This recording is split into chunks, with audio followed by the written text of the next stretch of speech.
رحم دل مرغی. کسی گاؤں میں ایک بھولی بھالی بطخ رہتی تھی. ایک دن نہانے کے بعد تالاب سے نکلی اور کنارے آ کر بدن سکھانے کے لیے پر پھڑپھڑانے لگی. یکایک اس کے پر کانٹے دار جھاڑی میں الجھ گئے.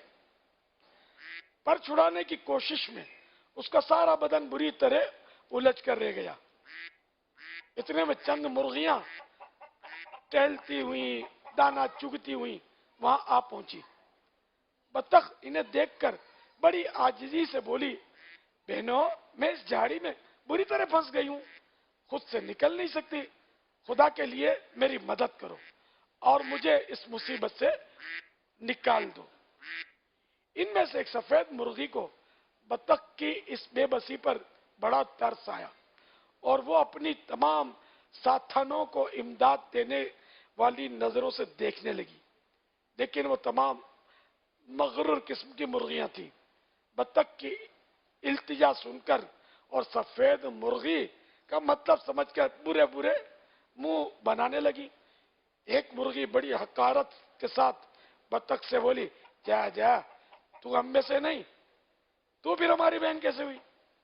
دوسری بڑے غرور سے بولی, بے وقوف کہیں کی, خواہ میں آوازیں دی, ہمارا سارا مزہ کرکرا کر دیا, موڈ خراب کر دیا.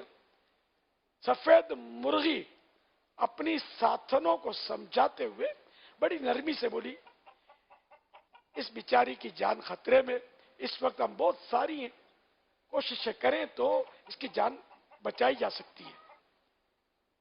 ایک مرغی بولی, یہ نہ اپنی برادری کی ہے نہ اس سے ہماری کوئی جان پہچان ہے, بھلا اس کی مدد کر کے ہمیں کیا ملے گا؟ سفید مرغی مزید سمجھاتے ہوئے کہنے لگی, ٹھیک ہے, یہ ہماری برادری کی نہیں, لیکن ہماری طرح اللہ کی مخلوق تو ہے. ذرا غور کرو, اس کی جگہ اگر ہم ہوتی اور کسی کو مدد کے لیے پکارتی اور وہ ہماری مدد نہ کرتا تو ہم پر کیا گزرتی؟ ان باتوں کا مرغیوں پر کوئی اثر نہ ہوا اور وہ چلتی بنی.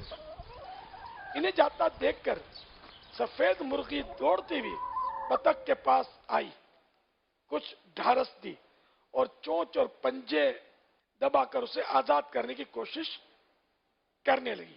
اس جدوجہد میں وہ خود بھی بری طرح زخمی ہو گئی, لیکن ہمت نہیں ہاری. بالآخر بطخ کو آزاد کروانے میں کامیاب ہو گئی. بطخ نے پہلے خدا کا اور پھر مرغی کا شکریہ ادا کیا. کچھ دنوں بعد اسی گاؤں میں سیلاب آ گیا.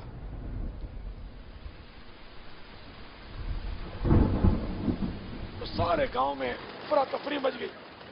دوسرے جانداروں کی طرح مرغیوں میں بھی بھگدڑ مچ گئی, جن میں وہ سب مغرور مرغیاں اور رحم دل سفید مرغی سبھی شامل تھی. جان بچانے کا کوئی راستہ نظر نہیں آ رہا تھا. آخر وہ پھڑپھڑاتی ہوئی ایک درخت پر پہنچ گئی. ہر طرف پانی پانی دیکھ کر بڑی گھبرائیں اور انہیں چاروں طرف اپنی موت نظر آنے لگی.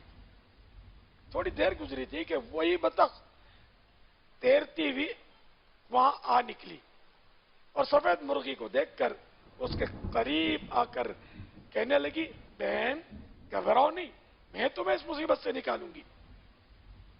یہ دیکھ کر وہ دوسری مرغیوں کو بڑا پچھتاوا ہوا کہ کاش اگر ہم نے بھی بطخ کی مدد کی ہوتی تو یہ بھی آج ہمارے کام آتی اور ہمیں اس مصیبت سے بچاتی.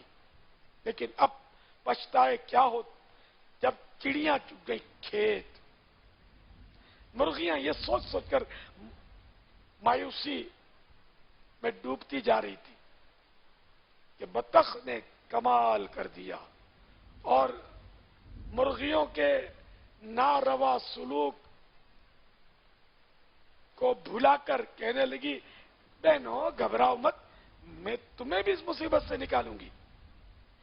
یہ کہہ کر وہ فوراً گئی اور دوسری بطخوں کو بلا لائی, جنہوں نے ساری مرغیوں کو اپنی پیٹھ پر سوار کیا اور تیرتی ہوئی پانی سے نکل کر خشکی پر ان سب کو چھوڑ دیا.